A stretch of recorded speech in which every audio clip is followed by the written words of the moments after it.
बिस्मिल्लाहिर्रहमानिर्रहीम। ओके बेटा, स्टार्ट करते हैं। तो अभी लास्ट क्लास के अंदर बेटा हम लोगों ने आप लोगों के दो ग्रुप्स की प्रेजेंटेशन हुई, जिसमें एक ग्रुप ने आपकी नेशनलाइजेशन के ऊपर प्रेजेंटेशन दी और एक ग्रुप ने यूनिट बैंकिंग के ऊपर प्रेजेंटेशन दी। तो अगर बेटा उसमें से कोई क्वेश्चन पूछना है तो आप पूछ सकते हैं। तो अभी हम स्टार्ट करेंगे। थर्ड ग्रुप हमारे पास जो नेम है थर्ड ग्रुप का, that is bank regulation presentation है जी बेटा। कौन कौन है? फरहान है और कौन है? अहमद सर। चलें बेटा स्टार्ट करते हैं, फरहान और अहमद बेटा आप लोगों से।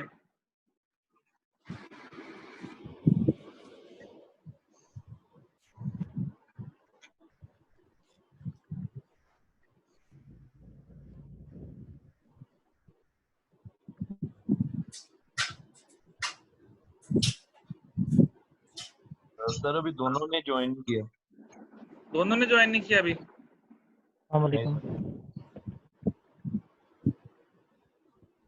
तो मेरा तो ज्वाइन हो गया सर। आगे चले आए, फिर स्टार्ट करें बेटा। अगर आगे हैं तो चलें स्टार्ट करें।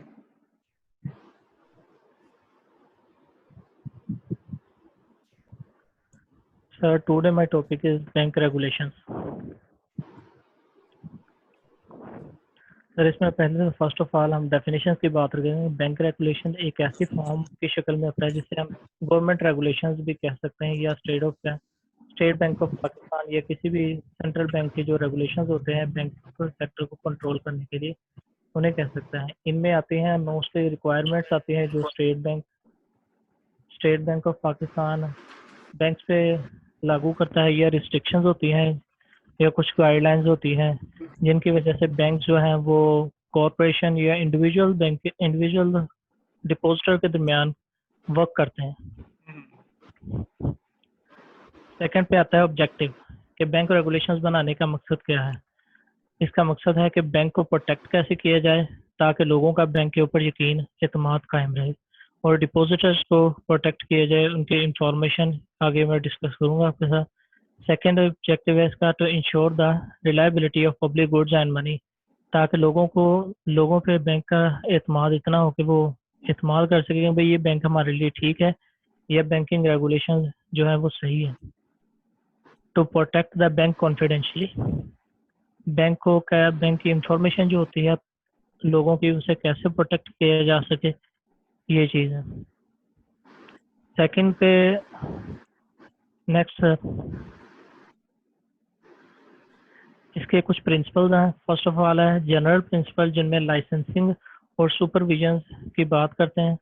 The first component licensing sets a certain of requirement for starting a new bank, के नया बैंक बनाने के लिए या इसे चलाने के लिए जो रिक्वायरमेंट होती है वो लाइसेंस है, और लाइसेंस अथॉरिटी जो होती है वो लाइसेंस होल्डर को ये राइट देती है कि वो इस बैंक को ऑन कर सके और ऑपरेट कर सके। सेकंड पे आता है बैंक सुपरविजन। बैंक सुपरविजन में जो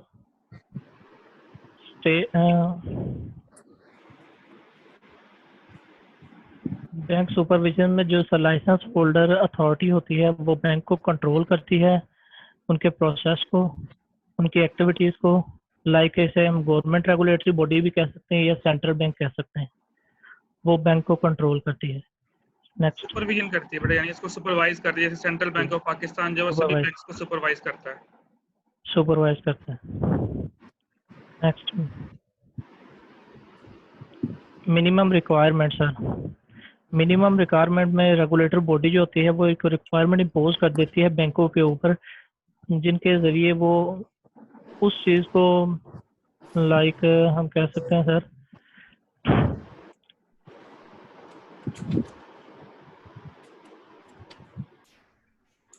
जिनके जरिए अक्सर जरूरियात जो बैंक के मखसूस शोबों के लिए खतरे की पैमाइश की सतह को करीब से जुड़ी होती हैं। इसी वजह से कुछ रिक्वायरमेंट ऐसी होती हैं जिनकी वजह से बैंक खुद को ऑपरेट करने के लिए यूज करते हैं। लाइक अगर किसी बैंक में कुछ रिक्वायरमेंट की कुछ percentage state bank of Pakistan ने डिसाइड की हो तो बैंक उन्हें फॉलो करते हैं। नेक्स्ट आ जाता है मार्केट डिसिप्लिन। मार्केट डिसिप्लिन में बैंक को पब्लिकली क्लोज फाइनेंशियल और एक सेकंड जरा वेट कीजिए, एक सेकंड वेट करें, यहीं पर रुकिए।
जी बेटा करें स्टार्ट। मार्केट डिसिप्लिन में सर ये बताता है, जो सेंट्रल बैंक होता है वो बैंक को रेगुलेशन प्रोवाइड करता है कि भाई आप लोग जो है अपनी फाइनेंशियल इंफॉर्मेशन और दूसरी इंफॉर्मेशन है जो कि डिपॉजिटर और क्रेडिटर को फराहम करे, ताकि वो इस काबिल हो सके कि उस इंफॉर्मेशन को यूटिलाइज करके रिस्क के लेवल की सतह को जांचने के बाद इन्वेस्टमेंट डिसीजन कर सकें। नेक्स्ट में आता है सर इंस्ट्रूमेंट्स एंड रिक्वायरमेंट, जिनमें मुख्तलिफ से रिक्वायरमेंट्स है जो सेंट्रल बैंक या रेगुलेटरी अथॉरिटी जो होती है वो बैंक से करती है, जिनमें फर्स्ट ऑफ ऑल है कैपिटल रिक्वायरमेंट। कैपिटल रिक्वायरमेंट एक फ्रेमवर्क है एसेट्स का, जिसके अंदर बैंक हैंडल करता है अपने एसेट्स को। लाइक अगर किसी बैंक में जनरली थी अपने एसेट्स को रिक्वायर करता है, जिसके लिए उन्होंने एक परसेंटेज रखी होती है जो कि 5 से 8% तक होती है अपने एसेट्स को हैंडल करने के लिए। सेकंड पे आता है reserve requirement.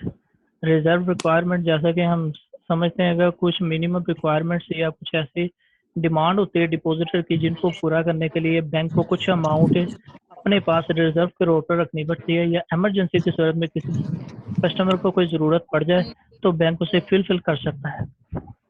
Second. Next sir, next पे आता है कॉर्पोरेट गवर्नेंस। कॉर्पोरेट गवर्नेंस होती है सर, ये रिक्वायरमेंट बैंक देता है कि यार आप लोग कुछ ऐसा करें जिसकी वजह से बैंक को मैनेज किया जा सके, वो उन्हें इंफॉर्मेशन प्रोवाइड करता है ताकि वो जो अपने ऑब्जेक्टिव होते हैं उन्हें इनडायरेक्ट वे से अचीव कर सके।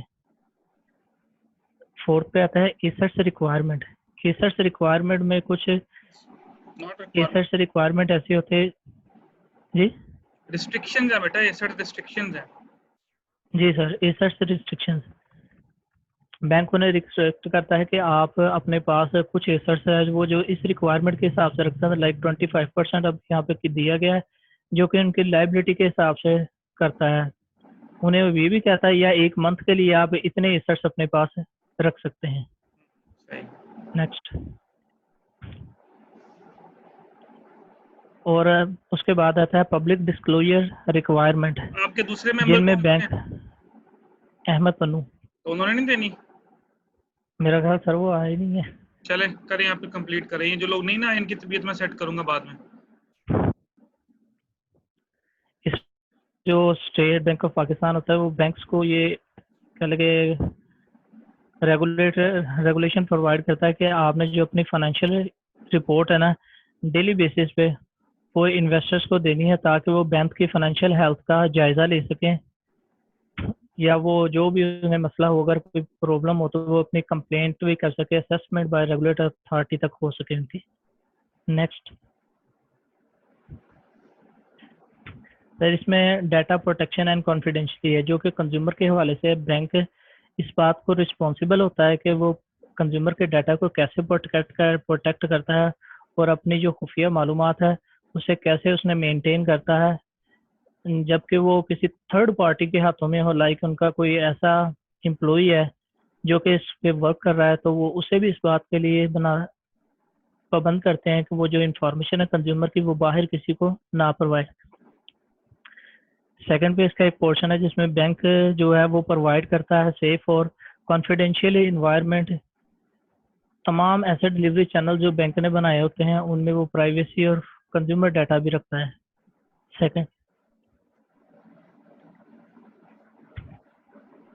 सर, इसमें बैंक ने कुछ ऐसे कह लें कि प्रोसीजर्स और कुछ ऐसे सिस्टम कंट्रोल होते हैं जो कि एम्प्लॉय को अवेयरनेस देते हैं कि वो कंज्यूमर के डाटा और उसकी आइडेंटिटी और शनाख्त को प्रोटेक्ट कर सके। लास्ट में आता है कि जो बैंक होते हैं वो इस बात को इंश्योर करते हैं कि जो कंज्यूमर की पर्सनल या फाइनेंशियल इंफॉर्मेशन है उसे सिर्फ और सिर्फ ओनली अथॉराइज पर्सन ही जो बैंक का होता है एम्प्लॉयज जिसे इतनी अथॉरिटी हो कि वो उससे एक्सेस कर सकता है। एंड हो गया। जी बेटा, any question from the class? जी, एनीवन बेटा?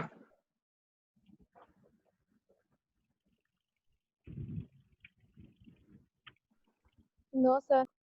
ओके, चलें स्टार्ट करते हैं बेटा। Next one.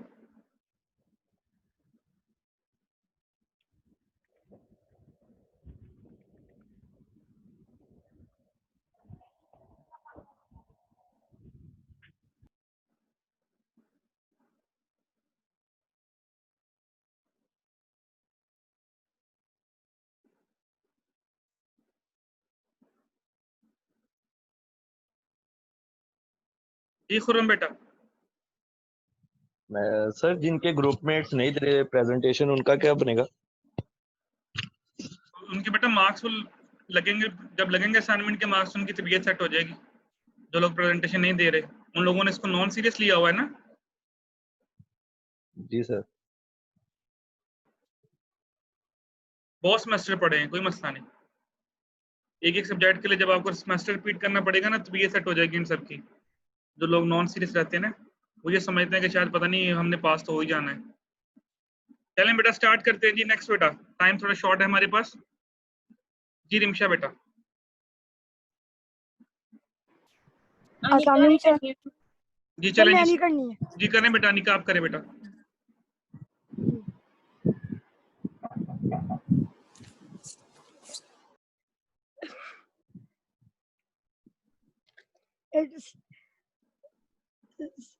रिमशा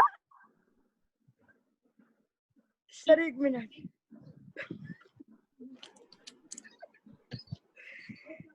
अस्सलाम वालेकुम class. Today my topic. Sir करूँ स्टार्ट? हाँ जी बेटा स्टार्ट करें। मैंने बोला तो स्टार्ट करें। सर करती हूँ। सर पता नहीं चल रहा करना क्या सर, ऐसे होता ही है। बेटा अगर आपने प्रेजेंटेशन देनी है तो सीरियस होकर दें, वरना रिमशा को देने दें। मेरे पास इतना टाइम नहीं है कि मैं आप लोगों के ये जोक सुनूं। देनी है तो दें, नहीं देनी तो रिमशा को करने दें। सर करती हूँ। सर मैंने स्टार्ट करनी है रिमशा ने बात। Today my topic is modern start बेटा।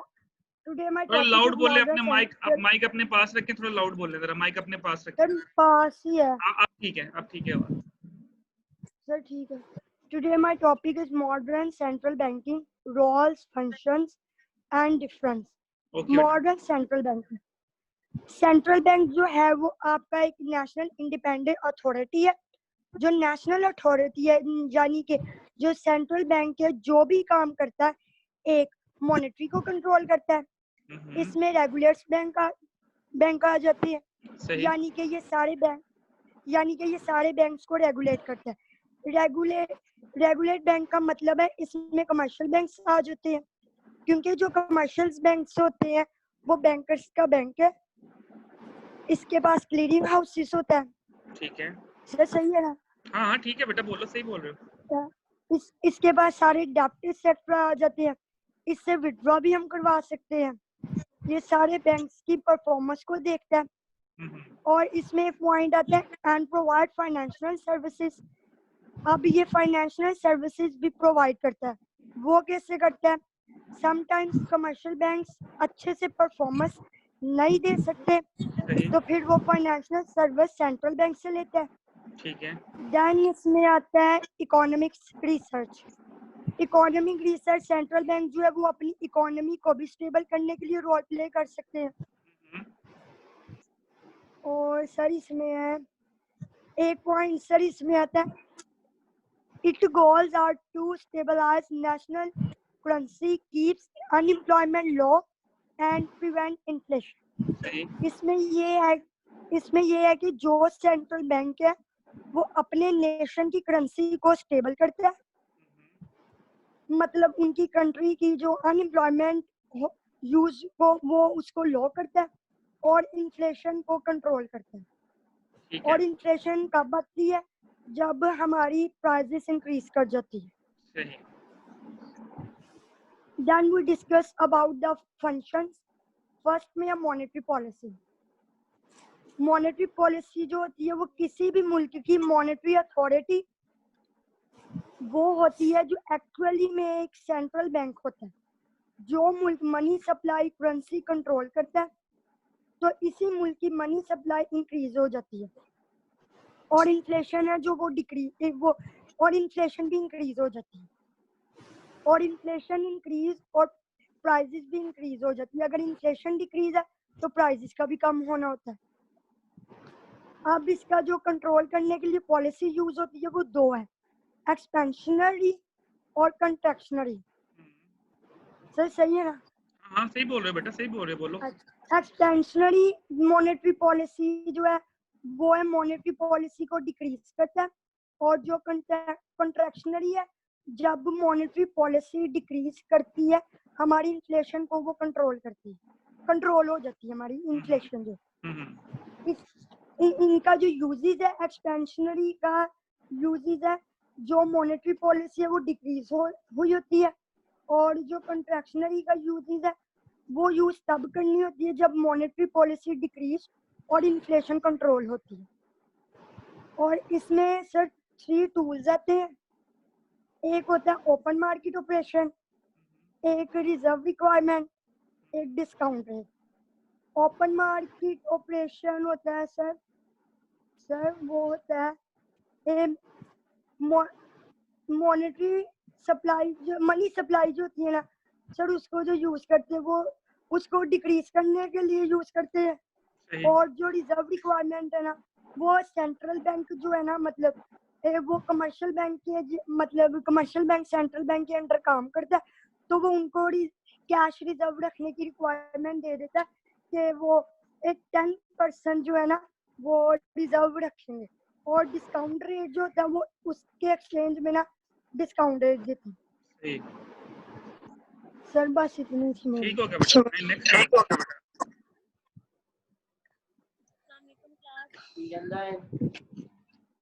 Now we discuss modern central banking function. अपना बेटा माइक थोड़ा करीब रखें, अपने पास रखें। जी सर।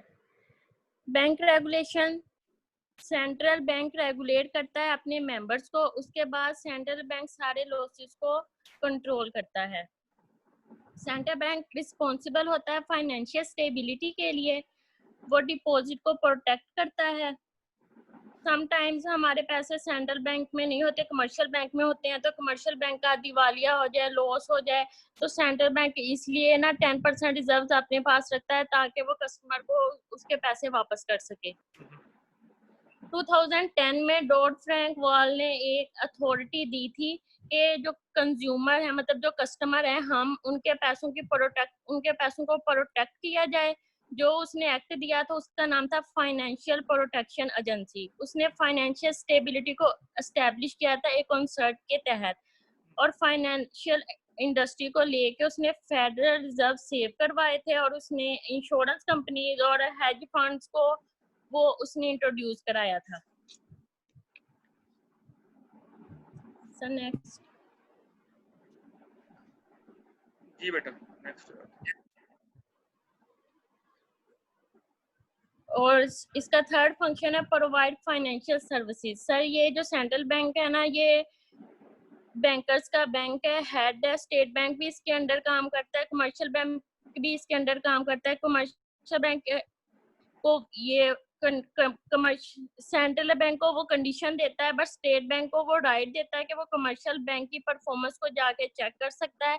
सेंट्रल बैंक 2 काम करता है कि ये प्रोवाइड करता है बैंकर्स को कि गवर्नमेंट के बैंक्स को और प्राइवेट बैंक्स को दोनों को अंडर में लेता है। लेकिन गवर्नमेंट के बैंक के लिए वो कैसे काम करता है, ये गवर्नमेंट के बैंक को के लोगों को वो ज्यादा से ज्यादा बेनिफिट देता है, जैसे क्रेडिट कार्ड, डेबिट कार्ड। आपने एक दफा बताया था कि गवर्नमेंट के जो एम्प्लॉयज होते हैं वो ज्यादा कार्ड्स लेते हैं, तो उनको इसलिए वो ज्यादा रिस्की नहीं होता कि उनकी पे वगैरह बैंक में आनी होती है। बेसिकली बेटा सेंट्रल बैंक दोनों के लिए इक्वल होता है, चाहे वो गवर्नमेंट का हो बैंक, चाहे वो, क्योंकि ये सुपरवाइजरी बॉडी होती है।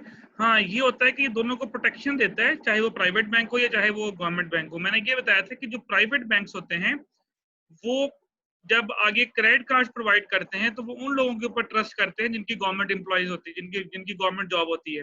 लेकिन जब बैंकों ने काम करना है तो उन्होंने हमसे कमाना है, हमसे वो इंटरेस्ट की सूरत में कमाते हैं, तो उन्होंने वो कस्टमर उठाने जिनके ऊपर उनको पता चले कि हमारे पैसे नहीं डूब सकते। अगर आप सेंट्रल बैंक की बात करेंगे तो सेंट्रल बैंक के लिए प्राइवेट बैंक भी उतना ही इंपॉर्टेंट है जितना गवर्नमेंट बैंक इंपॉर्टेंट है, क्योंकि उसने दोनों को सुपरवाइज करना है। जी ये एफडीआई लेके आता है, करेंसी स्टोर करता है, फॉरेन एक्सचेंज पेमेंट होती है इसके पास। सेंट्रल बैंक रेगुलेट करता है एक्सचेंज रेट को, सप्लाई और डिमांड को ये कंट्रोल करता है। और इसके 3 टूल्स हैं, बीइंग बुक, ये monthly income state report from regional federal reserve bank, ये एक मंथली रिपोर्ट देता है फेडरल रिजर्व बैंक को। मॉनेटरी पॉलिसी रिपोर्ट ये साल में 2 दफा रिपोर्ट देता है। और क्रेडिट कार्ड, डेबिट ये कस्टमर के क्रेडिट की रिपोर्ट क्रेडिट और डेबिट के जरिए देता है।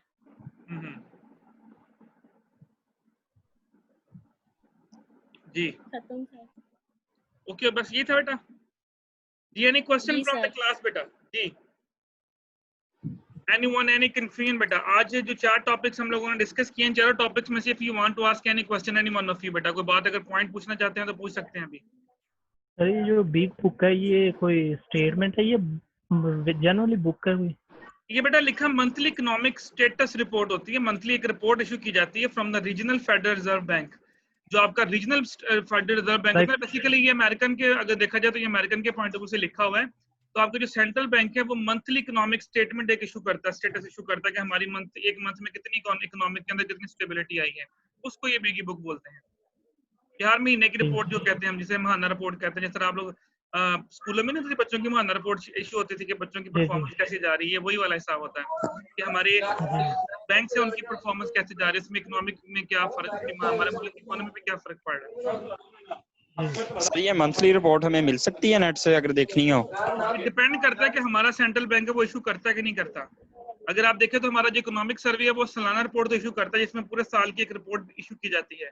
तो स्टेट बैंक की वेबसाइट पे जाके चेक करें, अगर तो वो रिपोर्ट इशू करते हैं तो डेफिनेटली बेटा ये अवेलेबल होगी, ये पब्लिकली अवेलेबल होती है। जिस तरह इकोनॉमिक सर्वे उधर होता तो है कुछ इन्फॉर्मेशन जी? उधर तो कुछ इन्फॉर्मेशन ऐसी होती है जो कि हमारे, अब मैंने प्रेजेंटेशन दी ना तो मैंने उधर से चेक किया है कि रिक्वायरमेंट कितनी है परसेंटेज, लेकिन वहाँ पे मेंशन ही नहीं है, वहाँ पे डॉलर्स में बिलियंस में मेंशन की हुई है। वो बेटा देखें, मैं वही तो बता रहा हूँ ना कि जब आप रिजर्व रखते हैं तो आपका जो इंटरनेशनल करेंसी है वो डॉलर्स है, तो वहां पे जो भी रिजर्व्स की अमाउंट आएगी वो डॉलर्स में ही आएंगी। आप अगर आप अपना देखें, कोई भी चीज देखें, अपनी इंपोर्ट एक्सपोर्ट को देखें, तब भी हम डॉलर्स में कहते हैं इतने मिलियन डॉलर हमारा इंपोर्ट हुआ, इतने बिलियन डॉलर हमारा एक्सपोर्ट हुआ, इतने मिलियन का हमें लॉस हुआ, इतने बिलियन का हमें फायदा हुआ, क्योंकि हमारी जो इंटरनेशनल करेंसी है वो डॉलर्स है। आप लोगों को मैंने बोला था अगर आपने रिजर्व्स की रेशियो चेक करनी है तो मैंने लास्ट टाइम भी आप लोगों को बोला था कि बेजल 1, बेजल 2, बेजल 3, मैं बार बार ये वर्ड यूज करता हूँ, ये बेसिकली बैंकिंग रिक्वायरमेंट डॉक्यूमेंट्स ही हैं। अगर आप इन रिक्वायरमेंट्स को फुलफिल करेंगे तो आपकी जो बैंक रेगुलेशन है वो चलेंगे। बेजल 3 को पढ़े, मैं बार बार ये कहता हूँ कि बेजल 3 को पढ़े, वहां पे उन्होंने ईच एंड एवरीथिंग मेंशन की हुई है कि आपने किस किस चीज के लिए कितना कितना रिजर्व रखना है। इवन कि आपको अब स्टेट बैंक की वेबसाइट से भी मिलेगा, लेकिन वहां पे आपको डॉलर्स मिलियंस एंड बिलियंस में मिलेगा। तो वो बेटा रिजर्व रेशियो जो आप कह रहे थे कि डॉलर्स में गिवन होती है जी। और इसके अलावा बेटा कोई इशू? शुक्रिया। ओके, अब नेक्स्ट जो हमारी क्लास होगी बेटा, उस क्लास के अंदर जो नेक्स्ट वीक हमारी कंज्यूमर बैंकिंग की क्लास होगी, जितने भी ग्रुप्स रहते हैं, जितने भी मेंबर्स रहते हैं, 10-12 जितने भी क्लास के स्टूडेंट्स रहते हैं, सबकी प्रेजेंटेशंस होंगी। आप लोग अपने ग्रुप्स बनाएंगे 2-2 के।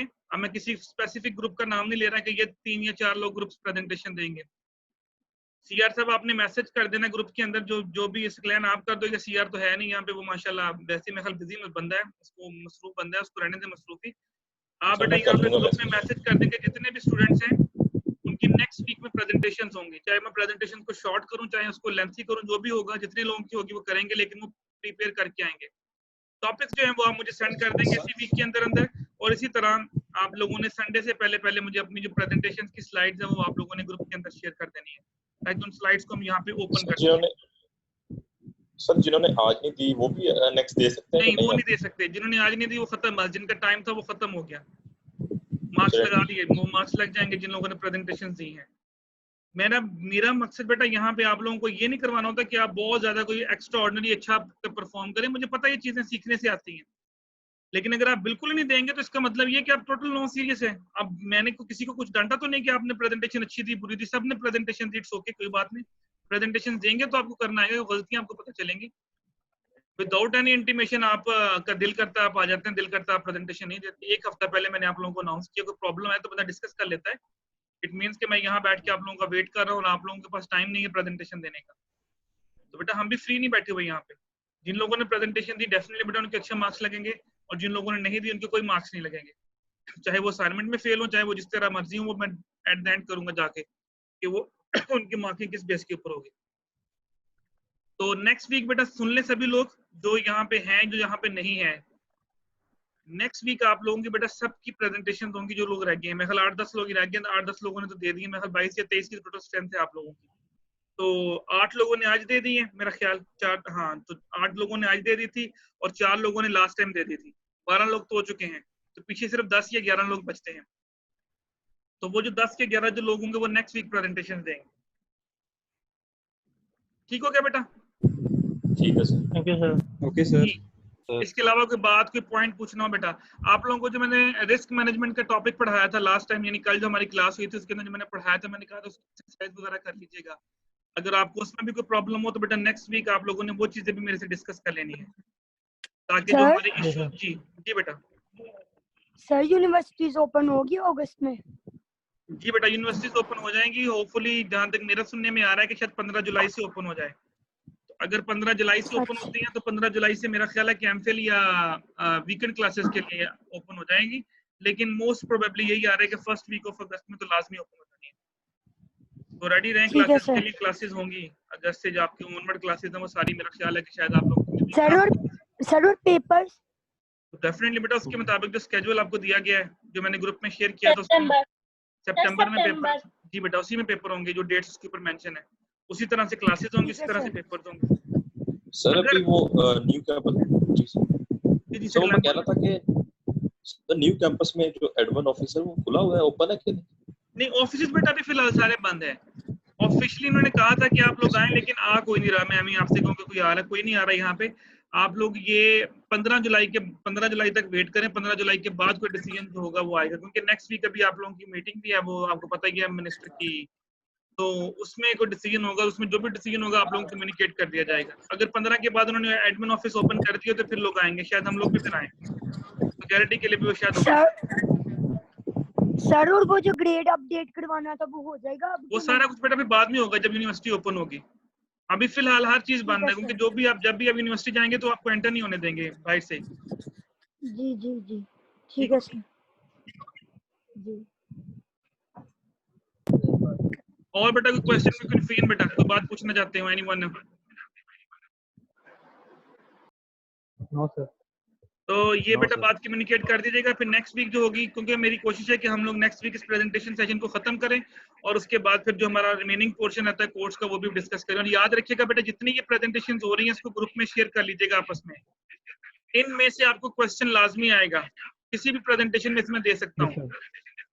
जिस तरह आजकल प्रेजेंटेशन हुई है तो इनमें से कोई भी क्वेश्चन आपको आ सकता है जी। रेगुलेशंस क्या होती हैं, यूनिट बैंकिंग क्या होती है, उसकी डेफिनेशन क्या है, उसके एडवांटेजेस क्या हैं, उसके डिसएडवांटेजेस क्या हैं, जो आज आप लोगों ने डिस्कस किए हैं। तो आप लोगों ने सर वो प्रेजेंटेशन सर काइंडली लड़कियों की जो प्रेजेंटेशन है स्लाइड्स वो सेंड कर दीजिएगा ग्रुप में। मैं सेंड कर देता हूँ, मेरे पास जो सारी आई हैं आपके सामने, ये मैं फोल्डर बनाता जा रहा हूँ, ये मैं सारा फोल्डर आप लोगों के साथ शेयर कर देता हूँ। अभी तक मेरे पास 6 प्रेजेंटेशन आई हैं, 6 की 6 मैं आपके ग्रुप में शेयर कर देता हूँ अभी थोड़ी देर में। Thank you sir. ये अपने पास सेव रखें सभी लोग, ठीक है बेटा? चलें ठीक है बेटा, फिर इंशाल्लाह नेक्स्ट वीक मुलाकात होगी और सभी लोग जो है वो कम्युनिकेट कर दीजिएगा आपस में बेटा। ओके देन, अल्लाह हाफिज। अल्लाह हाफिज।